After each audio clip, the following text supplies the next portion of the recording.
Good evening, everyone. I'd like to welcome all of you to the February 3rd regular meeting of Council. I'd like to first recognize that we are gathered on the traditional territory of the Snuneymuxw First Nation. Our clerk tonight will be Ms. Sheila Goury. The question period sign-up sheet is on the partition wall near the gallery. If during the meeting any member of the gallery has a question relating to an agenda item, would they write down their name and the agenda item on the sheet? And at the start of question period, I'll call folks up who have signed up to address the podium to address Council. And the first item is the introduction of late items. I understand we don't have any, Ms. Goury. That's correct, Your Worship. For approval of the agenda. So moved. Councillor Thorpe, seconded Councillor Hemmens. All those in favour? Opposed? Motion carries. A motion for the adoption of the minutes is circulated. Councillor Bonner, seconded Councillor Hemmens. All those in favour? Opposed? Motion carries. Thank you. The next is the Mayor's report. A number of things. I'm delighted to report that it was moved and seconded that Council approved the naming of the access road within Harewood Centennial Park as Jim Bazario Way. In order to memorialize James Bazario, and we directed staff to erect a sign at the entrance. That motion was carried unanimously, and it's a long overdue recognition of someone who made a great contribution to the city some time ago. I'm also going to ask for approval for Councillor Hemmens by way of a motion to authorize expenses including travel, hotel, and registration to attend the 2020 Civic Governance Forum Committed to Action being held in Vancouver on March 27th, 28th, 2020. It'll cost approximately $1,200, and the event aims to foster peer learning, offer insights on how to build inclusive, equitable, and sustainable communities, and to spark new collaborations. Can I have that motion? Councillor Armstrong, seconded. Councillor, yes, I was just going to say, I'm just having a momentary lapse, Councillor Bonner. Any discussion? All those in favour? Opposed? Motion carries. Thank you very much. The next is some reminders, if I may, that 2020 business license fees are past due. If you're operating a business in Nanaimo, you're reminded that if you haven't yet renewed your business license for 2020, those payments are now past due. Business license renewal reminder invoices will be nailed in the next few weeks and, of course, are payable now. And for the happy pet owners of our community, dog owners are reminded to renew their licenses for 2020. Discount offered on licenses purchased on or before February the 28th. And you can go online if it's a renewal. Otherwise, you can, with those notices being sent out this week, you can renew in person, obviously, or you can do it online as well. And I am delighted to publicly announce what will be confirmed at an important ceremony later this year, that, as you know, we have our annual Cultural and Heritage Awards in Nanaimo. Each year we recognize individuals and groups that make Nanaimo a more culturally vibrant city. They recognize the best of our culture and heritage volunteers and creative talent. And the work of those dedicated individuals obviously contributes to our sense of cultural vitality and community pride, and we're proud of all of them. And so I'm happy to announce that in the Honour in Culture Award, Trish and Jeff Horrocks, that award honors groups or corporations or individuals that are known for their dedication and support of the development of the cultural fabric of Nanaimo. Next, the Emerging Cultural Leader, someone known to all of us, I believe, Patrick Alec. The Emerging Cultural Leader Award recognizes up-and-coming Nanaimo-based cultural leaders. The award recognizes that a thriving Nanaimo cultural community includes leaders who choose to live and contribute to the cultural life in Nanaimo. The next is Excellence in Culture, a name known to many of us, Devin Joyner. The Excellence in Culture Award recognizes organizations and individuals, again, that have achieved regional and/or national recognition in the fields of arts and are recognized as a Nanaimo artist, and have demonstrated excellence in their field and are a significant inspiration to others. And finally, we have an Honour in Heritage award given to Gary and Adam Manson. Again, recognizing individuals and groups or corporations who demonstrate outstanding support, advocacy, promotion, or interpretation of Nanaimo's heritage and history. This award category was created in 2018. Now, calling on all artists, help decorate Nanaimo by submitting a street banner design. Submissions due before Friday, February the 28th. The city invites all amateur and professional artists to submit their designs to the Street Banner Design Contest. The banners will be installed on major streets throughout the city in the spring of 2020 and the summer of 2021. Everyone is welcome to participate, and submissions must be received, as I say, by Friday, February 28th, 2020, no later than 3 p.m. To quote Mr. Barford, our culture coordinator, the City of Nanaimo Street Banner Program continues to beautify and brighten our streets and has the artistic ability to share Nanaimo's story and unique history. This year's theme, which will be appealing to some members of council, obviously, who have that particular interest, is intended to capture a local service club's 100 years of service to the community and their impacts in Nanaimo. And finally, I believe I sent this around to everyone, and I said to all members of council that I have a general aversion to not sticking to our knitting, but this one is not controversial. We are being asked to endorse the request to join an international appeal to promote nuclear disarmament. That was sent around by the Canadian Network to Abolish Nuclear Weapons. I think all of you have received the letter and seen it. Basically, it's asking us as council to agree with this statement, that our city or town is deeply concerned about the grave threat that nuclear weapons pose to communities throughout the world. We firmly believe that our residents have the right to live in a world free from this threat. Any use of nuclear weapons, whether deliberate or accidental, would have catastrophic, far-reaching, and long-lasting consequences for people and the environment. Therefore, we warmly welcome the adoption of the Treaty on the Prohibition of Nuclear Weapons by the United Nations in 2017, and we call upon our national government to join it. Would someone make the motion to that effect, that we endorse that? Councillor Bonner. Second. Seconded Councillor Martman. Any discussion on this? Reminding everyone that this city was one of the pioneers in declaring Nanaimo a nuclear-free zone a very long time ago, several decades in fact. All those in favour? Opposed? Motion carries unanimously. Thank you, everyone. I believe that concludes my report, except to say that we do note the Long Service Awards was held last week, recognizing many who have worked for our city for so long, from I think up to a 40-year certificate, as I recall, Mr. Rudolph, if that's correct. People who have dedicated their lives to working for the City of Nanaimo, including some who remember people that I remember who were working in the city a very long time ago, and I think we want to recognize publicly again their contribution to our city. All right, on to presentations. We are, in keeping with the artistic and cultural nature of this evening, happy to welcome a presentation from the Nanaimo Art Gallery. And if you could do us the courtesy for the listening public or the watching public of introducing yourselves, please, and welcome. Hello, Mayor Krog and Council. Krog, go. Bad start. Just kidding. Rhymes with Vogue or Rogue. I'm sorry? Krog. Krog, all right. Krog and Council. I appreciate the opportunity to be here today. My name is Deborah Jacqueline, and I'm here today as the president of the board of directors for the Nanaimo Art Gallery. I'm also a very long-time Nanaimo resident, as well as a professional in the community responsible for employee recruitment at Vancouver Island University. A role that not only has me sharing the value of the VIU employment experience, but also the value of moving to Nanaimo and becoming a part of this beautiful city and all it has to offer. Key to this value are the investments in culture and in downtown that are critical to making Nanaimo a thriving, cohesive community. So thank you, Mayor and Council and City staff, for your support, participation, and visionary investment in the gallery over recent years. The partnership we have created has been critical to the way our organization has developed to service its community and region, and critical to the way the gallery has been able to expand its services to connect with its broad and diverse publics.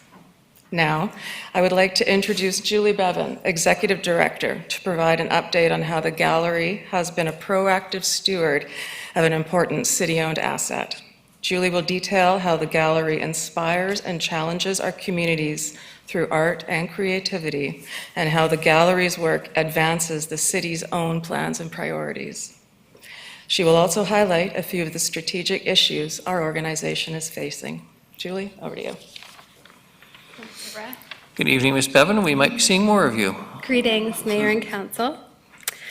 Nanaimo Art Gallery is an anchor in the heart of downtown Nanaimo on the lands of the Snuneymuxw, and we acknowledge with gratitude the Snuneymuxw people, particularly the elders, the language champions, and knowledge keepers who show us so much wisdom, generosity, and leadership. I want to also acknowledge the open-hearted, dedicated team at the gallery, our board, our staff, our volunteers. A few of us are on the screen, a few are in the audience, and though I'm the person at the mic tonight, our successes are shared and collaboration underpins everything we do. In line with a vision developed in 2008 and plans endorsed by the community and by City Council right here in 2013, our organization has moved forward with strategic shifts in operations, expansion of our services, and transformations of our physical spaces to make the gallery a creative hub and a destination. With care and intention, we have reframed our relationships to artists and diverse audiences and enhanced our capacity to present innovative, relevant programs that create new knowledge through art, build community, and contribute to the positive national and international profile of Nanaimo. Now, the gallery is a community asset that serves not only visual artists, but very broad audiences in meaningful and life-changing ways. We create accessible entry points for people to engage with art and ideas and participate in dialogue about the most pressing issues of our time. On the screen, you can see a school group circled around sculptures as part of our recent exhibition, Stone Witness. The unique inquiry-based model we've set in place draws in and connects people. This year, we've been exploring the question, what are generations? By asking a question and inviting many responses, we aim to honor diverse expertise and experience, put principles of inclusion into action, and amplify voices that haven't always had space in art museums. This approach accommodates complexity, emphasizes experimentation, and reflects how many contemporary artists work. Moving to an inquiry-based approach has been transformational. It's yielded surprises. It's inspired other organizations to take their encounters at the gallery back into their own contexts. For example, teachers at McGurr Elementary developed their own classroom activities to respond to the gallery's question, what does it mean to live on an island? They produced a video and held a celebration based on this theme. Likewise, at Chartwell Malaspina Care Residence, a local senior center who organizes visits, they've been moved by our question, what are generations? And not only did they ask whether they could extend our inquiries into their workplace to facilitate dialogue around diversity, they also decided to implement an inquiry-based project of their own, inspired by our approach, to strengthen the culture at their organization. In 2014, phase 1 of our development plan included creating Art Lab. Back then, the gallery had one educator on staff who worked a single day per week. Now we have a full-time art education coordinator, a full-time Indigenous education coordinator, and 2 part-time staff. And still, keeping up with demand is a challenge. Most of you are familiar with our rich offerings at Art Lab in the gallery. You've been there with us, and feedback is overwhelmingly positive. One parent wrote, I found the Nanaimo Art Gallery to be one of the jewels in this community for helping to give access to vital cultural, linguistic, educational, and artistic events. We've been participating since my daughter was 4, and it's an important part of her and my own development. She says our programs contribute to a more hopeful and sustainable future for children. This image shows youth art projects on our walls, and Cecily Nicholson, a Governor General's award-winning poet, reading the piece we commissioned her to write for our exhibition for Nanaimo, and it responds to the Nanaimo River estuary. In dialogue with exhibitions, we host film screenings, artist talks, hands-on activities, discussion groups, maker labs for Indigenous elders and youth, Hulkaminam language classes, art camps for kids throughout the year. It's a bustling hub of creativity and energy.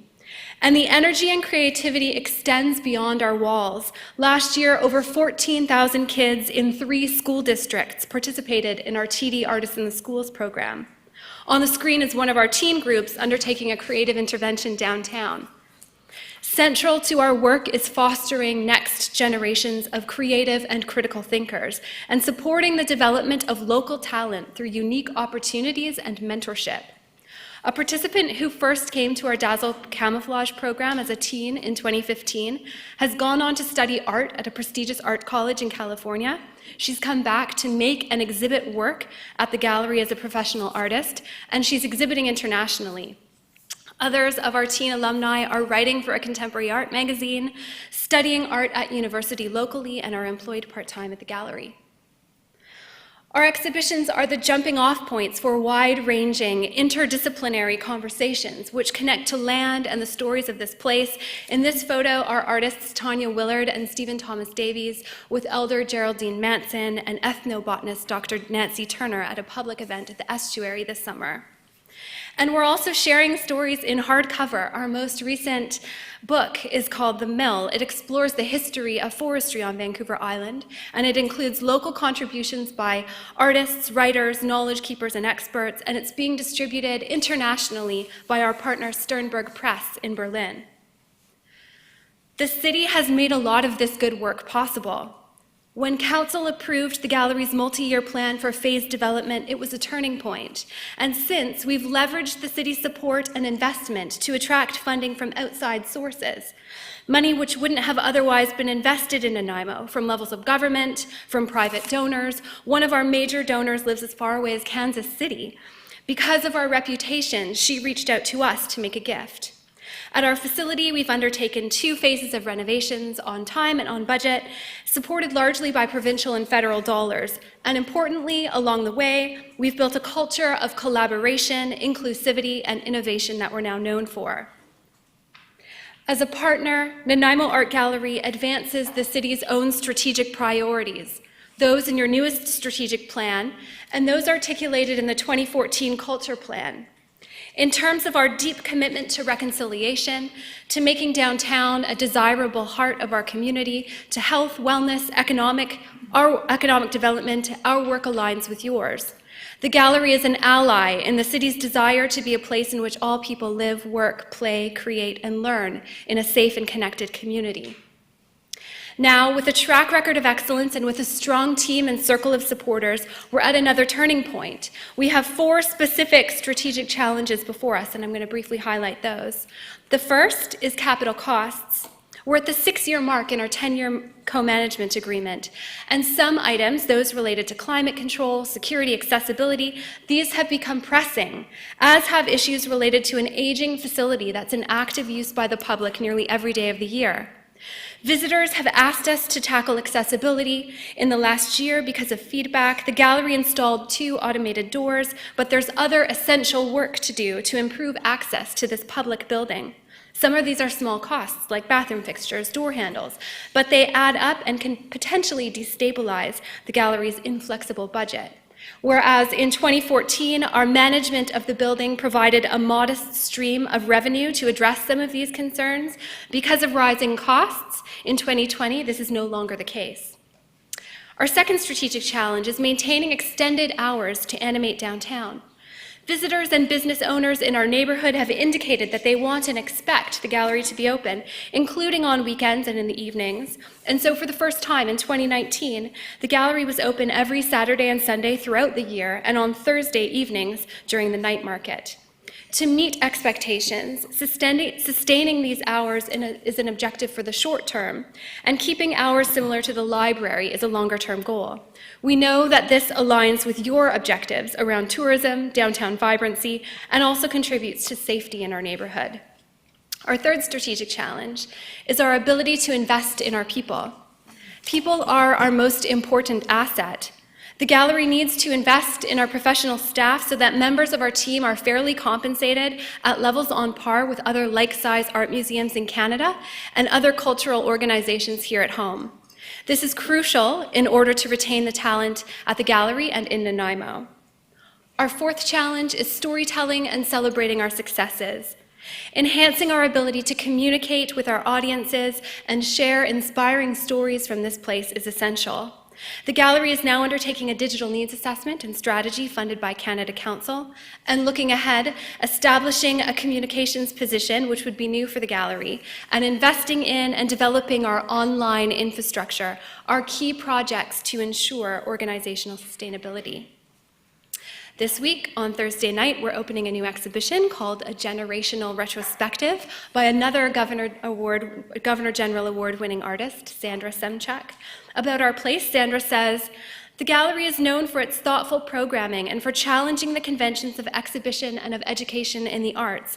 Its dedication to community, education, and social engagement is profound." Our team extends a warm invitation to you and to our communities to use the gallery as a resource for learning, for inspiration, for fun. Join us. Admission is free. Our doors are open 6 days a week, and our friendly people are ready to welcome you. Again, in 2020, we're creating incredible, meaningful opportunities for the people of this region to connect with art, ideas, and each other, and we hope you'll continue to support this good work and participate. Thank you, and over to Ken Hammer, our Gallery Vice President. Thank you, Ms. Bevan. Thank you, Julie. Councillors, Mayor, yes. I came to Nanaimo in 1998, and I consider myself to be an academic practitioner, and what that means to me is I teach, but I practice my craft, and I take my craft into my classroom and the theory and classroom into my craft. And so since I came in 98, I've always been interested in being in the community. And so immediately I got involved with various community organizations, whether it's Tourism Nanaimo, whether it's Rotary, whether it's the Child Development Center, when it's the Nanaimo Association of Community Living, or the Nanaimo Art Gallery. I've always believed that I need to understand what's in the field to be able to do a good job in the classroom.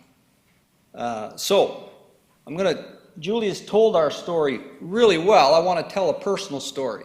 When I came in 98, of course, we had the art gallery up at the campus. And as a new instructor up there, I felt a need to find a space that was calming, inspiring, and relaxing. So in between classes, at lunchtime, I would often go up to the gallery and personally immerse myself in whatever exhibition was there.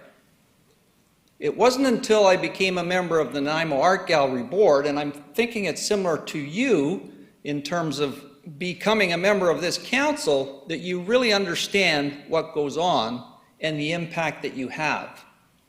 Personally, the gallery influenced and impacted my life in various ways when I was at VIU.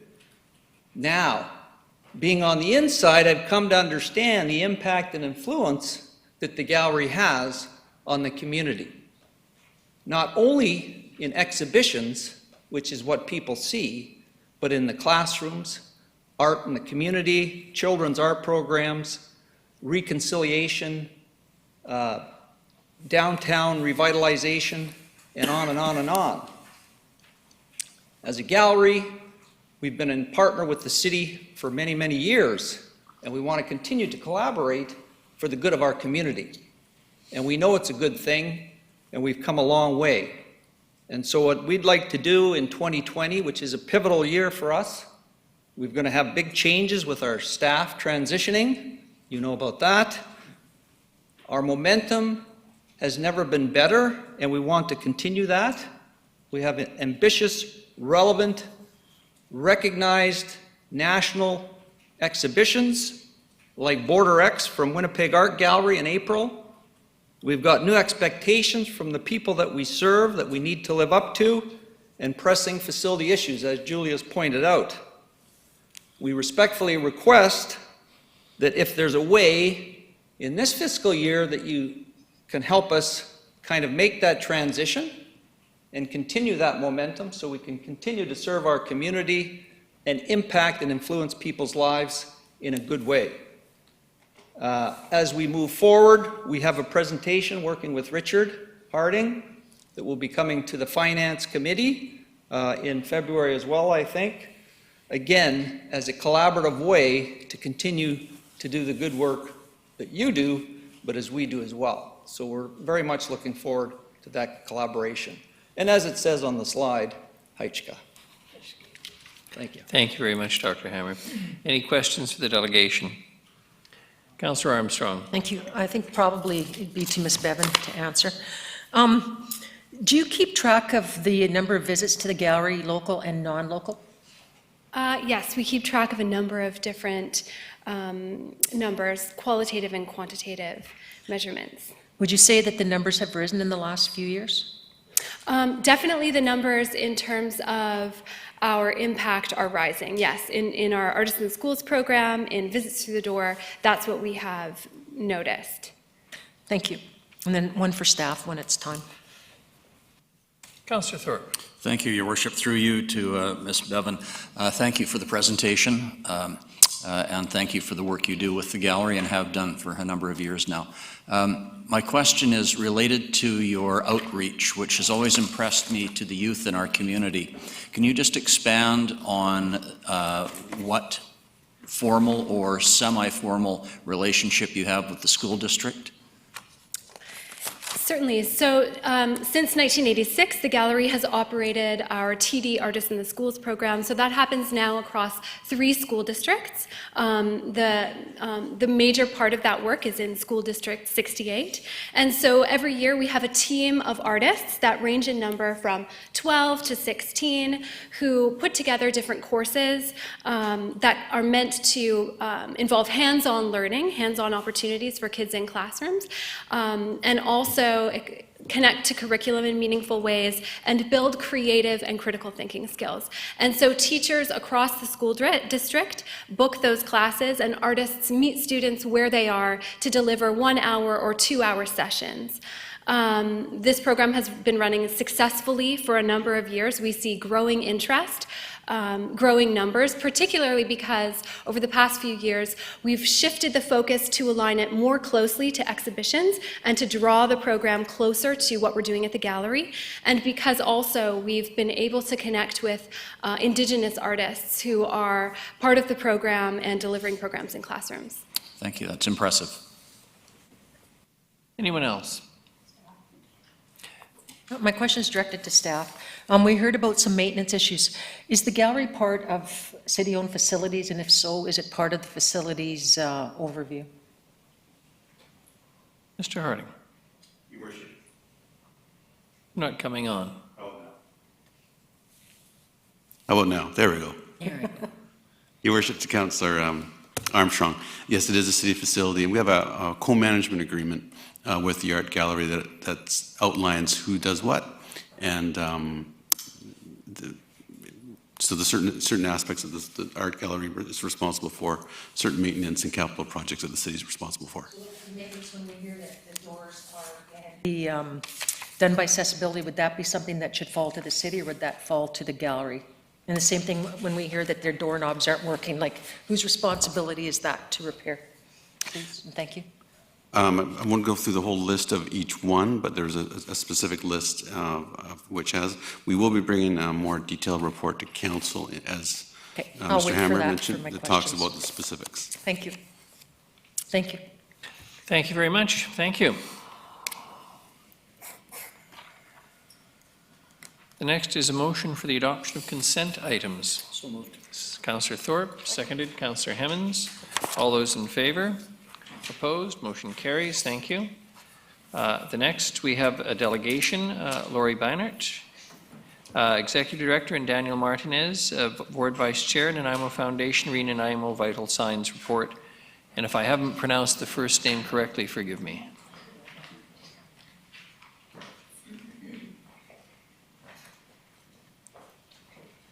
Nice to see you. Good evening, Mayor Krogan, Council. I am Lori Bienert. I am the Executive Director of the Nanaimo Foundation, as many of you know, and this is Daniel Martinez. He is the Vice Chair of our Board of Directors, and we are here to talk about vital signs.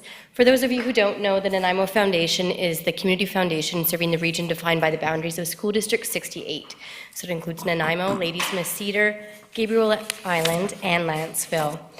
We exist to support our local charitable sector, as well as to work with local donors to build permanent endowment funds to support the current and future needs of our community. Thank you, Lori. Sorry, I'll do a brief introduction of what the Vital Signs Report is. The Nanaimo Foundation released the Vital Signs Report on November 7th, and many of you were in attendance. Vital Signs is a community checkup conducted by community foundations across Canada. The Nanaimo Vital Signs Report compiles the most recent local data and research, allowing us to measure the vitality of our community, understand trends across a range of local issues, and identify opportunities for action. Vital Signs, the report, is a tool that the Nanaimo Foundation uses to direct our granting criteria.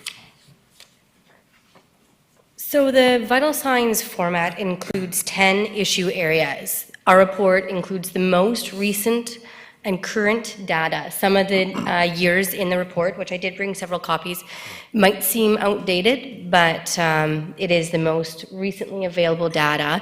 We contracted the services of the Social Planning and Research Council of BC to pull together what ended up being 174 pieces of data, as well as comparisons with other similar communities and trends. You can download the full report and the nearly 200-page document, the source document from our website that includes links to where all of the data comes from. To paint a bit of a picture of what an undertaking this is, there are 191 community foundations in Canada. The Nanaimo Foundation was one of 26 to release a Vital Signs report last year, so we're pretty proud of that. I've been doing several reports on the Vital Signs, or several presentations on this report, and I've included a bit of a quiz component in many of those presentations, because everybody thinks they know their community, they see what's going on, they know the issues, but we want people to look at the data. And so the quiz that I've done with each one of my presentations, I have not had anybody score over 50% thus far. So I won't put Mayor and Council through that tonight, as we only have 5 minutes. So to dive into some of the components of the report, it opens up with a snapshot and overview of our community. Interesting information on what is feeding the growth of Nanaimo.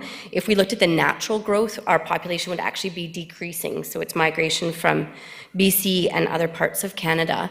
And this village of 100 people is a neat component. I was surprised to learn that Nanaimo has as many 20 and 30-year-olds as we do 60 and 70-year-olds. And one piece of information that we've talked about a few times is in a village of 100, if Nanaimo was a village of 100 people, 26 of those 100 people would spend 30% or more of their income on housing.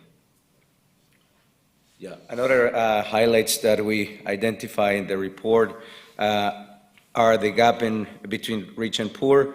You can find that on page 9 of the report. I don't know if you have it available in front of you, but maybe we should give you some copies. Perfect. Then you can follow our comments. So an interesting data point there, as you can expect, and potentially you already knew this information, over 17% of our population are living in poverty. One Another minute, Mr. interesting. Martinez. Sorry? 1 minute, 1 minute, 1 minute. Okay, yeah. Housing, pages 13 and 14, you will see that the single-family house benchmark prices increased by 58.6% in the last 4 years. And also, in terms of the economy, you will see the top 10 employers identified there. You will see that the majority of them are in the services industries.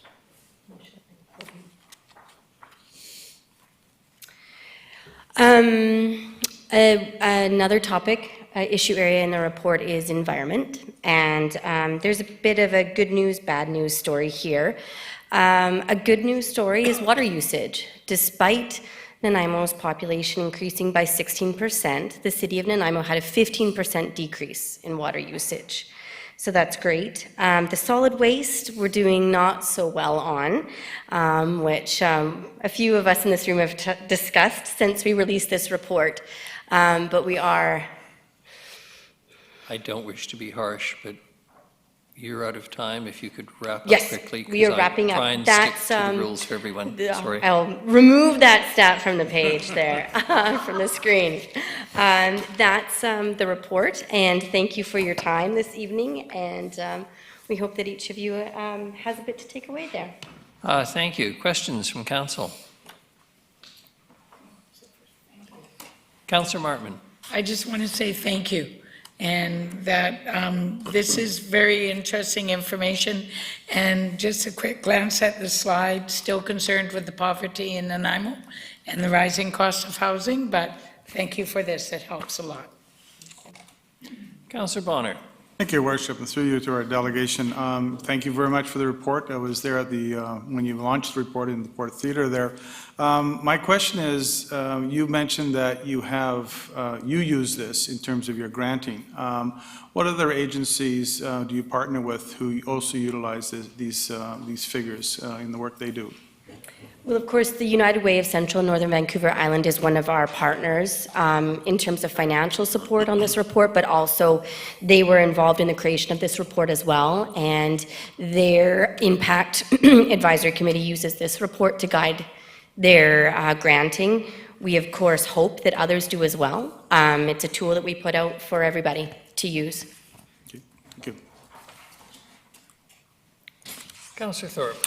Thank you, Your Worship. Through you, thank you very much for coming this evening. And I was somebody who was not able to get to the launch, so I appreciate receiving the Vital Signs report. I have not read it yet, but I look forward to reading it. My question is this, and I recall the last time a Vital Signs was produced in Nanaimo was 2-3 years ago? 4 years ago, 4 years actually. ago. How Yeah, time 2015. flies. Yes.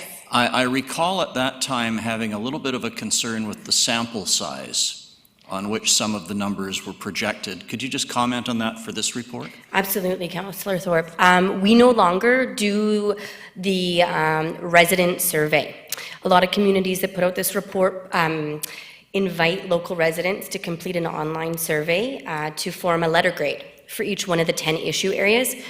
Because of the reasons that you are speaking about, Councillor Thorpe, we no longer do that. All of the information in here is data. It's data that's pulled from reliable sources. When we released the last report in 2015, the letter grades were not very glowing and not accurate about what our community actually looks like.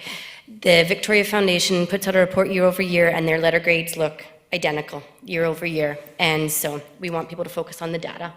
Oh, that's good information. Thank you. Councillor Armstrong. Oh, it's like my question was asked. I just wanted to know about the how they got their numbers. Thank you. And we do plan to put out a report every 3 years now to be in keeping with the long-form census data. Councillor Gesselbrock. Thank you, Your Worship. Thanks so much for your good work. And just looking at the stat for solid waste, with our per capita garbage, people can producing about 20% more. I'm just curious if that's data for the city of Nanaimo, not the regional district as a whole? Correct. Yes. And I guess through your worship to staff, is that what we've noticed sort of with our pickup, and if there's been any understanding of why we're seeing that type of increase? Yes, thank you, Your Worship. That's through you to Councillor Gesselbrock's question. It's an accurate statistic. We're seeing at the curb an increase in per capita collection for waste. But to contextualize it, it's actually a good news story. What we're seeing is that what we believe is happening is more people are using the service, in other words, throwing their garbage at the curb, rather than self-hauling excess weight to the landfill. So we've seen the overall weight at the landfill go down by 3% per capita. So that's a positive. I'm sorry, not per capita, in gross terms. Anecdotally, we know that illegal dumping is down, so we've provided larger cans, so we believe people are just using the service more. The other exciting piece is that our diversion rate is up, so we're up to 65% diversion from the landfill itself. So overall, solid waste is a good piece. That's the bigger context around the increase at 20%. Thank you. Thank you very much for your presentation you. tonight, taking the time this evening, and I hope the public who tuned in had a chance to get some of the highlights of the report, and it'll encourage them to read the whole thing. Thank you very much. Thank you all. And the next under reports, Association of Anchor Island and Coastal Communities Resolution Whistleblower Legislation. Ms. Gurry. Thank you, Your Worship. You'll be hearing from me probably the next 3 reports say the same thing. This report in front of you is for a resolution to go forward to the Association of Vancouver Island and Coastal Communities, the convention that's happening. And council was asked to bring forward any resolutions that they wished to forward to AVICC to the Governance and Priorities Committee meeting of January 20th. And council brought forward the 3 resolutions that are in the next 3 reports in front of you. The first one is on whistleblower legislation, and Councillor Brown is the one that initiated this resolution. I'm not sure if he would like to speak to it, but now this is asking for council's endorsement to bring this forward to AVICC. Councillor Brown. I would like to move the recommendation. Very good. Seconded, Councillor Thorpe. Is there any discussion? Hearing none. All those in favor? Opposed? Motion carries. Thank you very much. Association of Vancouver Island and Coastal Communities Resolution Solid Waste. Ms. Gurry. Thank you, Your Worship. So this is another resolution brought forward by Councillor Brown, and if he wishes to speak to it, he may. And it's looking for council's endorsement or adoption to move this forward to AVICC. Councillor Brown. I would like to move the recommendation. Seconded, Councillor Hemmens. Any discussion? All those in favor? Motion carries. Thank you very much. And the third one, under the same heading, is Municipal Price Index. Ms. Gurry. Thank you, Worship. So this one was brought forward from the Governance and Priorities Committee as well. Councillor Hemmens brought this forward. I don't know if she wishes to speak to it. And this is looking for council's endorsement to bring it forward to AVICC. Thank you. Councillor Hemmens. Thank you, Your Worship. I move the recommendation. Seconded, Councillor Martman. Any discussion? All those in favor? Sorry. Councillor Brown. Thank you, Worship. I did speak to this at the, in opposition to this at the Governance Priorities Committee. I am actually supportive of this type of thing other than the first clause. I do think in comparison to CPI, we do utilize a different basket of goods, and it's important. I don't think, not so much for justifying tax and budget increases, but more so in comparing prices year by year to get a better understanding of where your expenses are going, makes maybe asset management mapping, DCC calculations, that sort of thing. But I am curious if this is going to the right body. Upon thinking about this on the weekend, the CPI, I believe, is calculated by Stats Canada. So I'm wondering if this particular resolution would be more suited for FCM rather than AVICC and UBCM. Councillor Bonner. Thank you, Your Worship, and I would like to echo Councillor Brown's comments he made. I too have a bit of an issue with the first whereas, because regardless if we do have an MPI, the taxpayers are still going to be looking at the Consumer Price Index, is what we hear regularly in the media, when they're looking at their own taxes going up. And I never really had a problem with defending the budget that the city has put forward. I think we put forward a very good budget, it's a very tight budget, and a lot of work is taken by staff to bring in a budget that we can all live with. And so that's never been a problem with me, and the one that we're in right now is a good example of that. I too think that this, if it were to go forward, should be better going forward to FCM. I don't think AVIC or even the UBCM, I don't think this is part of their, traffic or their where they should be staying in, their lane, I guess you would call it.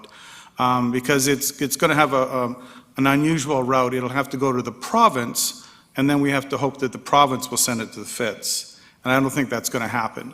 So even if we were to support this, I don't think at the AVIC that this is necessary. Thank you, Councillor Bonner. Councillor Turley. Thank you, Your Worship. This may be a question for staff, I'm not sure. The Municipal Price Index, who calculates it and how often? Ms. Mercer. Thank you, Your Worship, to Councillor Turley. Currently, each individual municipality would calculate their MPI. For those that do, not every municipality does. The criticism of that, the biggest criticism of that is that it can be skewed in the municipality's favor, where the argument for a Stats Canada MPI would be that it's an impartial calculation that looks at all of Canada. So currently, each individual municipality does it. Mr. Rudolph might have more comment on that because he's had experience in municipalities that have done that. I've seen this concept used in the last few municipalities that I've worked for, and learned about it about 10 years ago in City of Calgary, Edmonton, and several larger cities were already doing this to try to track why their costs seem to be higher than the typical rate of inflation. So it's just sort of, it forces the municipality to better understand what the spending pressures that it's receiving, and to try to rationalize that. It doesn't necessarily do anything beyond that. It's just an information piece. So I believe, like the city of Abbotsford, when I was there, we actually had the comparison of what the CPI bundle of goods and what the MPI was. We produced it as part of background information for every budget. Council was aware of it. That's all it was. It was just an information piece. So in terms of who does it, you hear lots of unique stories about how much it costs to do business on the island. We've heard stories of inflation tracking as much as 1% a month for construction materials. So it's just, it would vary depending on area. So has to be a local piece to it. So it's not an uncommon thing for more sophisticated municipalities, but using it as another tool to understand their own fiscal pressures. And you know, it's only an information item, so we wouldn't be attaching anything to it. And so, you know, and then large part of what the municipalities are doing are we're in the utility business, and, you know, water, sewer, roads, infrastructure, that type of thing. And so a lot of the commodities that we end up purchasing, either because of maintenance or capital projects, are subject to those cost inflationary pressures and the cycles that go with that. So, you know, it's something that's most municipalities, I think, are aware of. Whether there's an appetite to put a motion forward to have further discussion at UBCM or where it takes place is certainly council's pleasure. And but it's something that other elected officials, I'm sure you know this, would be talking about, regardless of whether there's a motion on the floor at UBCM or AVICC. Councillor Martman. Thank you. I see this as an appropriate motion going forward to AVICC, is because it actually is to be resolved for the provincial government to create a municipal price index that more accurately reflects the projected types. I don't think there's anything to stop us from bringing this forward as a resolution to the FCM too, if we wanted it on a federal level. But I agree that municipalities, although we might try to keep it to the consumer price index, we are not able to do that because of the different types of goods and services we provide. And I think with an MPI, it lets us look at whether or not we're in line with other municipalities that are using that as a guideline. So I see this as appropriate. I support the motion. Councillor Armstrong. Yeah, I agree with what Councillor Martman says. I do believe it should stay at the provincial level, not the federal level, because some provinces are doing it in their own ways, and they'll do it differently than our province based on, you know, it could be their carbon dollars, whatever. So I think it does belong at the provincial level, and then if the provincial body sees fit to do it, then that's something that I would say that the UBCM could bring forward to the FCM. Thank you. Thank you. No more, Councillor Brown. Yeah, just a point of clarification. To my understanding, UBCM does not bring forward items to FCM. That is a separate process to submit resolutions. And so that's where I think I'm having a little bit trouble with that gap, is that we can, just like other municipalities, establish our own municipal price index right now based on our basket of goods, and it would be very unique to us. But then I understand there is criticisms, and when I was doing the research this weekend, there was quite a few papers on some of those criticisms. So then, if we deem this to be a thing worth doing, Stats Canada has so many different indexes around how they compile baskets of goods. It just makes sort of sense to me that that would be the body that you ask to establish one, to establish a new index for municipalities to use across the country. Thank you. Seeing no further speakers, all those in favor? Opposed? Councillors Bonner and Brown? Motion carries. Thank you very much. The next is supervised consumption site zoning amendments. Mr. Lindsay. Thank you, Your Worship. The first item from the Planning Division this evening is a report resulting from a council recommendation earlier this year. On January 13th, council provided some direction with respect to supervised consumption services and the zoning, specific zoning within the community. So this bylaw that you have in front of you this evening is a result of that direction. And I just wanted to highlight specifically the three main items that will be amended in our zoning bylaw should this bylaw be finally adopted. And I would generally describe these as a combination of general amendments and amendments that staff have been looking at for a while, combined with council's specific direction regarding supervised consumption. So first of all would be repealing the definition of drug addiction treatment facility. As I mentioned, this is something that staff have been looking at to do for a while, and we think that this definition is no longer required. We are recommending, and the bylaw will ultimately approve, a new definition for medical office and dental, and finally create a new definition for supervised consumption service, which is more consistent with federal acts.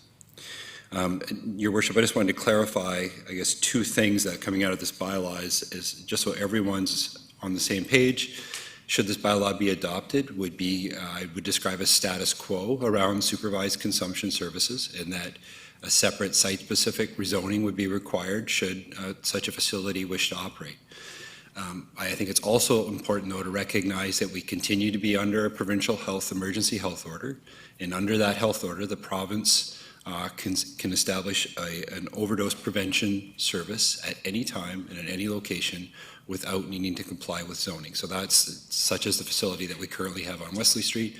So if Island Health deems that there's further need for such a facility, the rezoning is not required for an OPS, but moving forward under this bylaw amendment would be required for supervised consumption service, Your Worship. Thank you. Thank you very much, Mr. Lindsay. Councillor Hemmons? I'll move the recommendations. Councillor Hemmons moving. Sorry, Councillor Your Armstrong Worship, seconding. it's a bylaw for first and second reading, so it needs to be read out. Yes, sorry, it has to be read, yes. Councillor Bonner, I'm trying to put you out of a job. That is appalling, and I apologize. I'm going to run over there and get my name tag.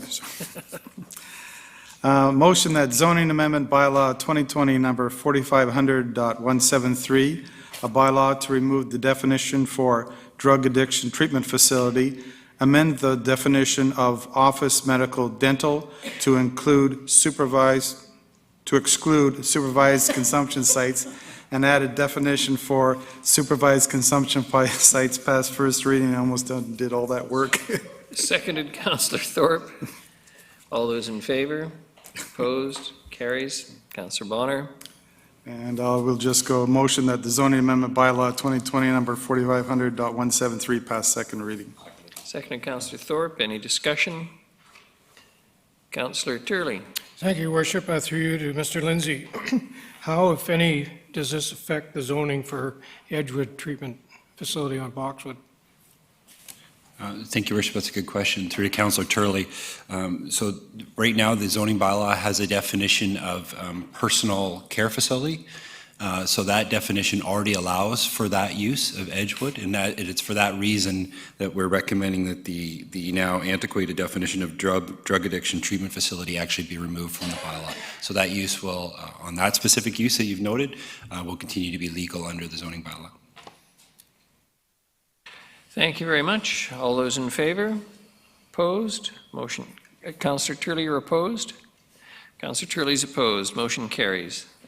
Thank you very much. The next is development permit application number DP 1156-666 Fitzwilliam Street. Mr. Lindsay, please. Thank you, Your Worship. This is a development permit application for the new fire hall on the subject property. The subject property is outlined in red on the screen. The application has been through the design panel last fall, received recommendation for support with specific recommendations. Those recommendations have been incorporated and responded to by the architect in the design. As outlined in the report, there are two variances, and I want to speak to each just briefly, and maybe to assist with the discussion, I can ask that Schedule D or Attachment D be brought up. So it's maybe, no, it was the previous, there you go, Attachment D. So there is a height variance that's being requested from 12 to 15 meters, and outlined in the report, it's for a portion of the building. And if you can look at the bottom elevation, this would kind of be if you're looking up, if you're up the hill looking down the hill, this is kind of the front of the fire hall. So you can see on maybe it's difficult to see, but hopefully people can see at home, the red dashed line, I believe, is the maximum building height. So you get a sense that a portion of the building is actually under height, and then the portion closer to Fitzwilliam Street is actually the portion we're talking about over height. So just wanted council to have a clear sense of the extent of the variance on the height that's being requested. The second is a setback variance, and maybe going to Schedule C, which is the site plan, might help with this. Thank you. Maybe not that small. Yeah. Thank you. Schedule C. So on the very right-hand side, you'll see outlined there a location of proposed variance. So the zoning bylaw in general in this zone allows for a 0-meter setback. However, along major roads, we do have a provision in the bylaw that requires 2.5 meters. And that 2.5 meters is to protect for future road widening in case we need additional road dedication on major roads. In this case, it's been reviewed by our traffic and engineering department, and they're satisfied that we have adequate dedication along Fitzwilliam and that we will not require future dedication at this location. As such, staff are recommending the variance. Your Worship, staff are supporting the application and recommending council proceed with the development permit. Thank you very much. Given that it's our fire hall. I move the recommendation. Seconded. Councillor Hemmons. Councillor Turley. Thank you, Worship. More of a question than anything on the two schematic or drawings on attachment E. The first page and the third page show bicycles on the sidewalks. Is that appropriate, or is that? Good catch. And the reason I ask is because it was stated that there is no need for future widening of Fitzwilliam Street. And if we ever decided to put bike lanes on Fitzwilliam, I would think it's going to come at the expense of a sidewalk. I'm trying not to be facetious, but you might want to remove the bikes. I think you may have failed at trying not to be facetious. I'm not going to ask Mr. Lindsay to respond. The motion having been made, is there any further discussion? Councillor Bonner. Thank you, Worship, and through you to staff. Is it my understanding that this variance is just for that red column there where the sign is? Your Worship, it would be Sorry, Your Worship, in this image, it would be at the furthest extent of the building that you can see on the right. So going back, if we go back to that site plan for a second. Yes, this one. So if you look on the right-hand side, there's a little red outline there that says location of the proposed variance. So that red column that you were looking at in the other image would have been on the left side of the building here. And it's where the building comes closest to the road that requires the variance. Well, I was talking about, sorry, the height. Oh, the height. I'm sorry. Yes, that if we can go back to that image, this image. Yes, thank you. Sorry, my apologies. So the extent of the building you see in the white and the red is the portion that's generally requiring the height variance. I see. Okay, thank you. All those in favor? Opposed? Motion carries. Thank you very much. The next is rezoning application number RA 432-3841 and 3817 Victoria Avenue, and 3896, 3874, 3852, 3848, and 3816 Island Highway North. Mr. Lindsay. Thank you, Your Worship. We have a rezoning application on what I'll refer to as the subject properties this evening. The 7 existing properties that are going from R1 to Core 3. The rezoning is consistent, as outlined in the report, is consistent both with the official community plan and the relevant corridor designation, and also consistent with the goals and objectives of the transportation master plan. And staff are recommending that council proceed with first and second reading of this application. Thank you. Councillor Bonner. Thank you, Your Worship. Motion, zoning amendment bylaw 2020 number 4500.167 to rezone 3841 and 3817 Victoria Avenue and 3896, 3874, 3852, 3848, and 3816 Island Highway North from single-dwelling residential R1 to corridor, community corridor, Core 3, past first reading.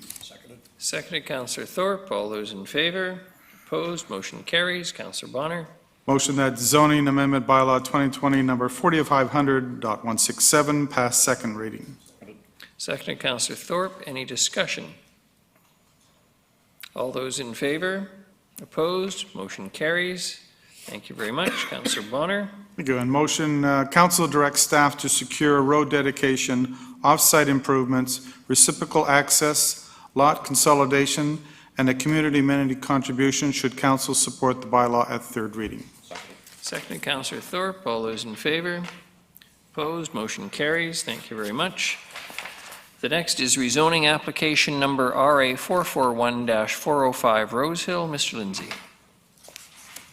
Thank you, Your Worship. This is also a rezoning application, in this case from R1 to R6 to allow for multifamily development. Again, the rezoning is consistent with the official community plan and the transportation master plan. There is, maybe I'll ask the air photo might help, which is attachment D, might help with setting the context for the application. And also there is attachment B, which is the site plan, if council has any specific questions around the site plan. Your Worship, I would note that in addition to rezoning the site to the R6 zone, the amendment bylaw will also provide for some site-specific provisions for additional density and height. And this is just to give you some background, this is a bit of a theme that we've been seeing recently where we think there's a bit of a missing middle in our zoning bylaw with the townhouse designation. We're seeing a number of applications that are desiring sort of a 3-story stacked townhouse, but we don't have any bylaw that really fits that building form. So we've dealt with it in different ways in the past, including variances at development permit process. In this case, we want to actually embed it into the zoning, but we are going to be looking at, as part of our upcoming general amendments, looking at creating a new zone specifically to accommodate this type of building form. It is consistent with the OCP and the neighborhood designation, and just at this point, we require some site-specific amendments to allow it to move forward. Thank you, Your Worship. Thank you for that, Mr. Lindsay. Councillor Bonner. Thank you, Your Worship. Motion that zoning amendment bylaw 2020 number 4500.171 to rezone 405 Rose Hill Street from single-dwelling residential R1 to low-density residential R6 pass first reading. Seconded, Councillor Hemmens. All those in favor? Opposed? Motion carries. Councillor Bonner. Motion that zoning amendment bylaw 2019, is that correct? Number 4500.171? Yes, it'll be zoning amendment bylaw 2020, number 4500.171, pass second reading. We're all agreed on 2020, Ms. Curry? Yes, thank you, Your Worship. Thank you. Thank you for catching that. Nicely spotted. Seconded, Councillor Hemmens. Any discussion? Councillor Armstrong. This will probably be more for when it reaches to public hearing, but I'm going to have some questions on the access roads in and out, where they're going to access, where they're not going to access, and if there's going to be parking on site underground or whatever. I couldn't tell from the drawings. And I know those were concerns that were raised previously for other sites, and I still have those concerns. So just for whoever, if they're here, those will be my questions. Thank you. No need to answer, but it will be coming up for me at the public hearing. I just wanted to know, let the developer know that those will be my questions. Very good. No one else? All those in favor? Opposed? Motion carries. Thank you very much. Councillor Bonner. Motion that council direct staff to secure the road dedication and community amenity contribution prior to the adoption of the bylaw. Should council support the bylaw at third reading? Seconded, Councillor Hemmens. All those in favor? Opposed? Motion carries. Thank you.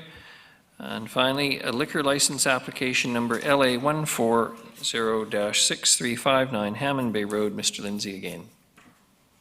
Thank you, Worship. I think this is an application which council is familiar with, as it was an information report on your December 2nd council meeting, and then it was the subject of a public hearing on January 9th.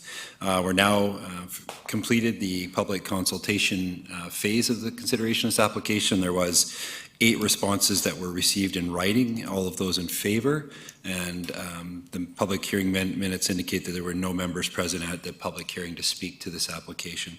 So we're recommending that council recommend to the LCRB approval of the application to allow for liquor service on the subject property. Moved by Councillor Armstrong, seconded by Councillor Hemmens. All those in favor? Opposed? Motion carries. Thank you very much.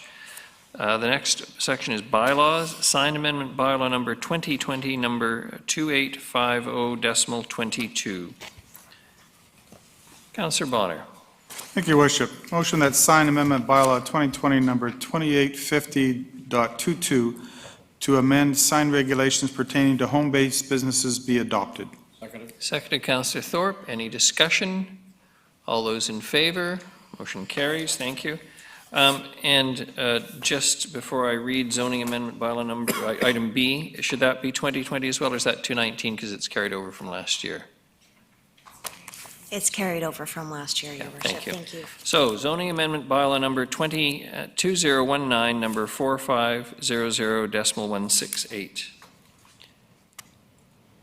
Councillor Bonner. Motion that zoning amendment bylaw 2019 number 4500.168 to rezone portions of 4271 Jingle Pot Road from single dwelling residential R1 and duplex residential R4 to low density residential R6, R1, and R4 be adopted.